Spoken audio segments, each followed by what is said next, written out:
Welcome back. स्वागत है आप सभी का ज्ञान कुंज क्लासेज में। मैं हूं गजेंद्र कुमार और स्वागत करता हूं आप सभी का ज्ञान कुंज क्लासेज में। तो दोस्तों, आज एटॉमिक स्ट्रक्चर का पार्ट 3 वीडियो है। इस पार्ट 3 वीडियो में हम लोग पढ़ने वाले हैं कि इलेक्ट्रॉन, प्रोटॉन और न्यूट्रॉन के खोज होने के बाद ये आखिर ये जो फंडामेंटल पार्टिकल होते हैं वो एटम में किस प्रकार से व्यवस्थित होते हैं, इसके बारे में आज जो हम लोग पढ़ेंगे। तो इलेक्ट्रॉन, प्रोटॉन और न्यूट्रॉन जो एटम्स में किस प्रकार उपस्थित होते हैं, तो इसके संबंध में सबसे पहले जे थॉमसन ने एक अपना मॉडल प्रस्तुत किया था। तो उस मॉडल को चलिए हम लोग पढ़ते हैं, ठीक है। Thomson atomic model, Thomson atomic model. तो इसमें जे थॉमसन ने बतलाए हुए थे कि जो एटम होता है, ठीक है, एटम जो होता है वो बिल्कुल गोलाकार होता है और इस गोलाकार भाग में जो इलेक्ट्रॉन और प्रोटॉन, ठीक है, इस एटम में इलेक्ट्रॉन और प्रोटॉन जो होते हैं इसी में उपस्थित होते हैं। इलेक्ट्रॉन का मतलब उन्होंने बतलाए हुए थे, प्रोटॉन, इलेक्ट्रॉन और प्रोटॉन, ठीक है। तो इलेक्ट्रॉन का मतलब बताए हुए थे निगेटिव चार्ज, और प्रोटॉन का मतलब बताए हुए थे पॉजिटिव चार्ज। तो इसमें जो इस एटम में जो इलेक्ट्रॉन और प्रोटॉन जो होते हैं इसमें उपस्थित होते हैं। और जिस प्रकार किसी तरबूजे में लाल भाग वाला जो खाने वाला जो भाग होता है, उन्होंने उसको पॉजिटिव चार्ज बताया हुआ था। पॉजिटिव चार्ज जो खाने वाला जो भाग होता है उसको उन्होंने पॉजिटिव चार्ज बतलाया हुआ था, और जो उसमें बीच जो धासा रहता है उसको उन्होंने निगेटिव चार्ज बताया हुआ था, ठीक है। ये जो शेष भाग जो है यहाँ पर दिख रहा है वो सभी जो खाने वाला जो भाग था वो पॉजिटिव चार्ज था। पॉजिटिव चार्ज का मतलब प्रोटॉन था, और जो यहाँ पर माइनस जो बीच की तरफ जो धसा रहता है वो क्या था, निगेटिव चार्ज था। जो माइनस था वो निगेटिव चार्ज था, निगेटिव चार्ज। और निगेटिव चार्ज का मतलब क्या होता है, इलेक्ट्रॉन होता है। यानी कि उनके कहने का मतलब था कि तरबूज में जिस तरह से खाने वाला जो लाल भाग होता है वह पॉजिटिव चार्ज अर्थात प्रोटॉन था, और उसमें जो बीच जो धसा रहता है वो निगेटिव चार्ज था, यानी उसमें इलेक्ट्रॉन था। तो इस प्रकार उन्होंने अपना एटॉमिक मॉडल दिया हुआ था। इसको थॉमसन का तरबूज मॉडल भी कहा जाता है, ठीक है। तो उन्होंने इस प्रकार बतलाया हुआ था जो खाने वाला जो भाग होता है पॉजिटिव चार्ज होता है, रेड कलर का जो लाली में जो रेड कलर का होता है खाने वाला पॉजिटिव चार्ज मतलब प्रोटॉन था, और जो उसमें का बीच जो धासा रहता है वो निगेटिव चार्ज था, इलेक्ट्रॉन था। तो इस प्रकार उन्होंने अपना एटॉमिक मॉडल दिया हुआ था, और इस एटॉमिक मॉडल में ये हमारा डिफेक्ट हुआ। पहले ही देखिए, तो इन्होंने बता दिया, और इसमें बताए हुए थे, पॉलका बताए हुए थे कि इसमें इलेक्ट्रॉन और प्रोटॉन जो होता है यानी निगेटिव चार्ज और पॉजिटिव चार्ज आपस में बराबर होता है, इक्वल होता है, जिसके कारण एटम जो होता है इलेक्ट्रॉनिक न्यूट्रल होता है, यानी विरुद्ध उदासीन होता है। क्वेश्चन पूछा जाता है कि परमाणु उदासीन क्यों होता है, तो परमाणु उदासीन इसलिए होता है क्योंकि उसमें इलेक्ट्रॉन और प्रोटॉन की संख्या बराबर होती है, या निगेटिव चार्ज और पॉजिटिव चार्ज आपस में बराबर होता है, इसलिए एटम इलेक्ट्रॉनिक न्यूट्रल होता है, विद्युत उदासीन होता है। सबसे पहले एटम थॉमसन ने बताए हुए थे। दूसरा का बात में बतलाए हुए थे कि इलेक्ट्रॉन जो होता है वो बीच की भांति धसा रहता है, और प्रोटॉन उसमें शेष भाग जो खाने वाला उसमें उपस्थित रहता है।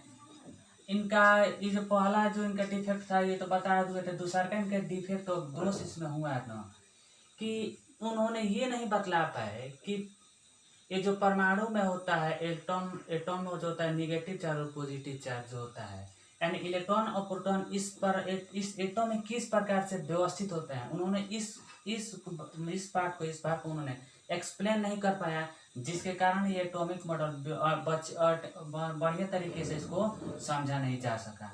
तो इस प्रकार इनका एटॉमिक थॉमसन एटॉमिक मॉडल खत्म हुआ। उसके बाद आए रदरफोर्ड, ठीक है, अर्नेस्ट रदरफोर्ड। तो इसके बारे में हम लोग देखते हैं। थॉमसन एडोबिक मॉडल के बाद दूसरे एक साइंटिस्ट थे अर्नेस्ट रदरफोर्ड। उन्होंने 1911 ईस्वी में एटम में इलेक्ट्रॉन, प्रोटॉन और न्यूट्रॉन की स्थिति को जानने के लिए अपना एक एक्सपेरिमेंट किया। ठीक है, उन्हें क्या किया कि सबसे पहले एक रेडियो एक्टिव पदार्थ लिया। रेडियो एक्टिव पदार्थ उसको बोला जाता है कि जो तत्व अपना परमाणु को स्वतः जो जिस तत्व के परमाणु अपने आप विखंडित होते हैं उसे रेडियो एक्टिव एलिमेंट्स कहा जाता है। ठीक है, तो रेडियो एक्टिव एलिमेंट्स में जो एटम होता है अपने आप बिल्कुल स्वतंत्र रूप से विखंडित होता है और उसमें से अल्फा, बीटा और गामा किरणें निकलती है। तो उन्होंने रेडियो एक्टिव पदार्थ रेडियम लिया। ठीक है, और उन्होंने एक जैसे मान लेते हैं एक एटम लिया। ठीक है, सोने का पत्थर लिया हुआ था और उन्होंने क्या क्या रेडियो एक्टिव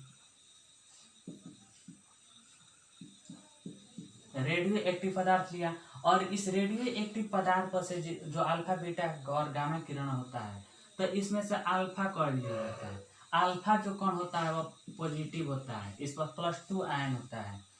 तो उन्होंने क्या किया, इस रेडियो एक्टिव इस रेडियम से उन्होंने क्या किया कि इसका प्रहार सोने के पत्थर पर कराया। ठीक है, सोने के पत्थर पर कराया तो देखिए उसमें से क्या हुआ। जैसे मान लेते हैं कि यहाँ पर एक सोने का पत्थर हमने रखा हुआ है। ठीक है, यहाँ से रेडियो एक्टिव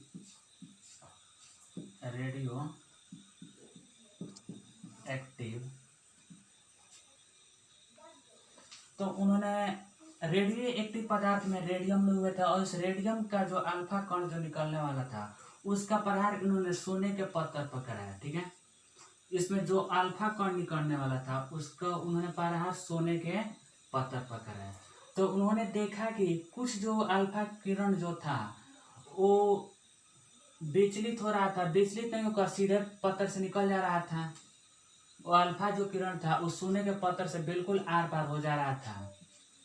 ठीक है, और इसमें थोड़ा सा इसके मार्ग में थोड़ा सा परिवर्तन हो रहा था, लेकिन इसके जैसे पार होते गया और बहुत सारे किरण से पार होते गया और उसमें से एक ऐसा किरण गया इसके बीच में से जो पुनः वापस उसी रास्ते पर आ गया। लगभग 1,00,000 कण में एक कण वापस उसी रास्ते पर आया। ठीक है, अभी आप लोग को बताए हुए थे कि अल्फा जो किरण होता है वो धनावेश होता है। ठीक है, तो जो धनावेश जो किरण था अल्फा कण वो सोने के पत्थर से बिल्कुल आर पार कर जा रहा था।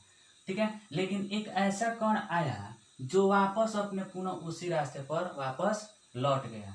तो इस प्रकार हम देखते हैं कि आप लोग चुंबक आप लोग पढ़ोगे कि हमेशा प्लस प्लस में रिपल्सन फोर्स लगता है, यानी कि प्रतिकर्षण बल लगता है। प्लस और माइनस में आकर्षण बल लगता है, चाहे माइनस और प्लस में आकर्षण बल लगता है। तो उन्होंने ये साबित किया कि चूंकि देखिए यहाँ पर अल्फा पॉजिटिव में है और यहाँ पर अगर यहाँ पर माइनस सब था, यहाँ पर सब क्या था, माइनस था, इसलिए ये सभी जो कण थे वो आर पार कर जा रहे थे। लेकिन बीच में प्लस चार्ज होने के कारण वो जो अल्फा पॉजिटिव चार्ज था वो पुनः उसी वापस लौट गया। तो इस प्रकार उन्होंने न्यूक्लियस का पता लगाया, यानी कि नाभिक का पता लगाया।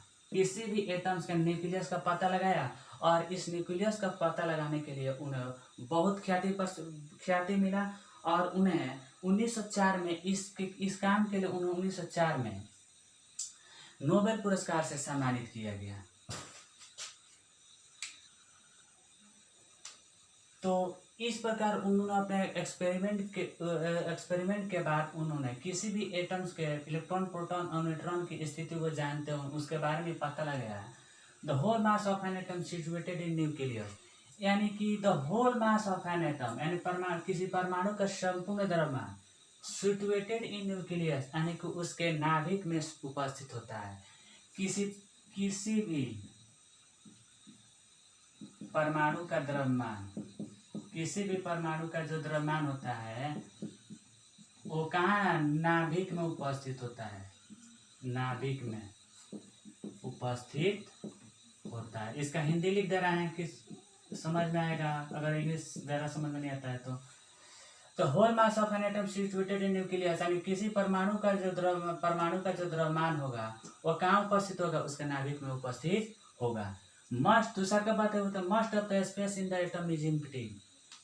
Must of the space in the atom, यानी परमाणु में अधिकांश भाग एम्प्टी होता है, खाली होता है। ठीक है, परमाणु का जो अधिकांश भाग होता है, परमाणु का अधिकांश भाग जो होता है वो खाली, अधिकांश भाग रिक्त होता है चाहे खाली होता है, रिक्त होता है चाहे खाली होता है। ठीक है, दूसरा का बताए हुए थे कि the volume of the nucleus is low, the volume of the nucleus is low, यानी कि नाभिक का द्रव्यमान as compare to the volume of the atom, यानी कि नाभिक का जो द्रव्यमान होता है वो परमाणु के द्रव्यमान से क्या होता है, कम होता है।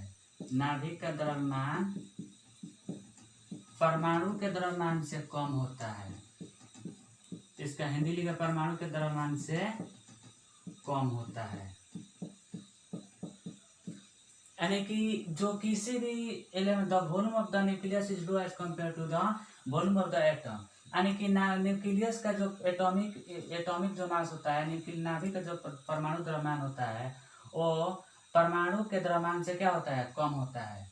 उसके बाद उन्होंने बताया था electron moves around the nucleus in circular path, this circular path is called orbit, यानी कि इलेक्ट्रॉन जो होते हैं ना उस न्यूक्लियस के चारों तरफ एक वृत्तीय पथ में चक्कर लगाते हैं। ठीक है, इलेक्ट्रॉन नाभिक के चारों ओर, इलेक्ट्रॉन नाभिक के चारों ओर वृत्तीय पथ पर चक्कर लगाते हैं, वृत्तीय पथ पर चक्कर लगाते हैं। और ये जो वृत्तीय पथ जो होता है, ठीक है, उसको ऑर्बिट कहा जाता है। जो वृत्तीय पथ होता है उसको क्या कहा जाता है, ऑर्बिट कहा जाता है। इस बात को अभी आगे एक्सप्लेन करेंगे कि इलेक्ट्रॉन जो होता है नाभिक के चारों ओर वृत्तीय पथ पर चक्कर लगाते हैं और उस वृत्तीय पथ को ही ऑर्बिट कहा जाता है। एग्जाम मिस हुआ है, ठीक है, लिखा गया था वॉल्यूम ऑफ द न्यूक्लियस, यानी कि परमाणु नाभिक का जो द्रव्यमान होता है, ठीक है, नाभिक का द्रव्यमान है नाभिक का आयतन, वॉल्यूम मतलब आयतन होता है, यानी कि नाभिक का आयतन जो होता है परमाणु के आयतन से कम होता है। इसको आप लोग सुधार कर लीजिएगा। ठीक है, और उन्होंने पांचवा बतलाए हुए थे कि number of electron in atoms, यानी कि परमाणु में electron is equal to number of proton, so the atom is electrically neutral, यानी कि परमाणु में इलेक्ट्रॉन और प्रोटॉन की संख्या बराबर होती है, जिसके कारण परमाणु विद्युत रूप से उदासीन होता है। ये तो बात उन्होंने पहले भी बताए हुए थे कि किसी भी एटम से इलेक्ट्रॉन प्रोटॉन की संख्या बराबर होती है, इसलिए कोई भी एटम इलेक्ट्रिकली यानी कि विद्युत रूप से क्या होता है, उदासीन होता है। अब इसको एक यहाँ पर बात समझा देते हैं कि उन्होंने कहा हुआ था कि परमाणु के नाभिक में जो होंगे वो क्या होगा, प्रोटॉन होगा। ठीक है, और इस प्रोटॉन के चारों तरफ इलेक्ट्रॉन जो क्या होता है, इस न्यूक्लियस के चारों तरफ, यहाँ पर लिख रहा है, इस न्यूक्लियस के चारों तरफ क्या होता है कि वृत्तीय पथ पर इलेक्ट्रॉन चक्कर लगाते हैं। जिस तरह से हमारा सोलर सिस्टम है, ठीक है, जैसे कि सन यानी सूरज के चारों तरफ हमारा जो ग्रह चक्कर लगाते हैं, ठीक है, जैसे सूरज के बाद बुध हो गया, शुक्र हो गया, पृथ्वी, मंगल, बृहस्पति, इस तरह से जिस तरह से हमारे सोलर सिस्टम सौर मंडल में सूर्य के चारों तरफ ग्रह चक्कर लगाते हैं, उसी तरह से किसी भी एटम्स के न्यूक्लियस के चारों तरफ इलेक्ट्रॉन क्या करते हैं, इस वृत्तीय पथ पर चक्कर लगाते हैं, और ये जो वृत्तीय पथ होता है उसको ऑर्बिट कहा जाता है। एक बात यहाँ पर ध्यान रखिएगा कि किसी भी एटम्स के न्यूक्लियस के चारों तरफ वृत्तीय पथ पर इलेक्ट्रॉन चक्कर लगाते हैं और उस जो वृत्तीय पथ होता है उसको ऑर्बिट कहा जाता है। इन्होंने यहाँ तक ये बात साबित कर दिया। ठीक है, अब यहाँ पर देखिए उन्होंने तो ये बतला दिया कि किसी भी एटम्स के जो न्यूक्लियस होंगे उस न्यूक्लियस के बाहर की तरफ जो वृत्तीय पथ पर इलेक्ट्रॉन मूव करते हैं, घूमते हैं, उन्हें ऑर्बिट कहा जाता है। ठीक है, ऑर्बिट कहा रहता है और इसी ऑर्बिट पर इलेक्ट्रॉन घूमते हैं, चक्कर लगाते हैं। तो अब इनके भी परमाणु जो मॉडल था इनमें क्या हुआ, डिफेक्ट उत्पन्न हुआ था, गलत हुआ। उन्होंने कुछ कम बतलाए हुए थे।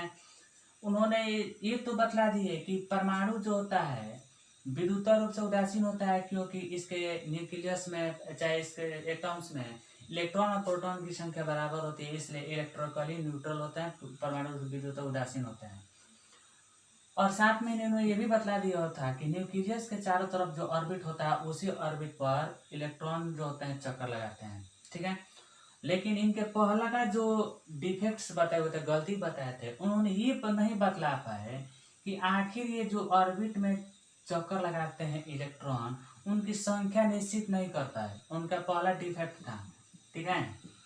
उनकी पहला डिफेक्ट से पहल का दोष था कि उन्होंने ऑर्बिट में इलेक्ट्रॉन की संख्या निर्धारित नहीं की हुई थी, किस ऑर्बिट में कितना इलेक्ट्रॉन मूव करेगा। दूसरा का डिफेक्ट ये था कि कोई भी इलेक्ट्रॉन जब उस पर चक्कर लगा रहा है तो इलेक्ट्रॉन पर माइनस चार्ज होता है, ठीक है। तो जब इलेक्ट्रॉन उस पर माइनस चार्ज होता है और चक्कर लगाएगा तो उसके एनर्जी का हरासमेंट होगा। एनर्जी का क्या होगा, हरासमेंट होगा। जो विद्युत चुंबकीय सिद्धांत के अनुसार क्या है कि विद्युत चुंबकीय सिद्धांत के अनुसार होता क्या है कि जब इसका ऊर्जा का हरासमेंट होगा तो पूर्ण से क्या होगा, इसका जब ऊर्जा खत्म होगा तो इलेक्ट्रॉन प्रोटॉन के द्वारा क्या कर लिया, आकर्षित कर लिए जाएंगे, यानी कि इलेक्ट्रॉन जो होगा कहाँ आ जाएगा, न्यूक्लियस में आ जाएगा। अगर ऐसा हो जाता है तो पूरा एटॉम सिस्टम ही क्या हो जाएगा, खराब हो जाएगा, गलत हो जाएगा। तो उन्होंने इस बात को कन्फर्म नहीं कर पाए। यही इनमें दो क्या हुआ था, डिफेक्ट्स हुआ था, जिसके कारण इनके भी एटम्स मॉडल में क्या हुआ, सुधार किया गया, जो इसके अगले वीडियो में आप लोग को पढ़ाएंगे। तो इस प्रकार आप लोग Rutherford atomic model, Thomson atomic model पढ़ लिए। इसके बाद जो पढ़ेंगे आपको बोर्स एटॉमिक मॉडल, जो बहुत ही इंपॉर्टेंट होगा, उसके बिना आप कुछ नहीं कर सकते हैं आगे चल करके। तो इसको आप लोग ज़्यादा से ज़्यादा इसको बढ़िया तरीके से कीजिएगा और इस वीडियो को आप लोग ज़्यादा से ज़्यादा लाइक कीजिए और शेयर कीजिए, ठीक है। जो भी 10वीं क्लास के स्टूडेंट एग्जाम दिए हुए तो उनको पास आप लोग ज़्यादा से ज़्यादा इस वीडियो को शेयर कीजिए। और मिलते हैं फिर एक अगले छोटे से ब्रेक के बाद अगले वीडियो में बोर्स एटॉमिक मॉडल को लेकर के।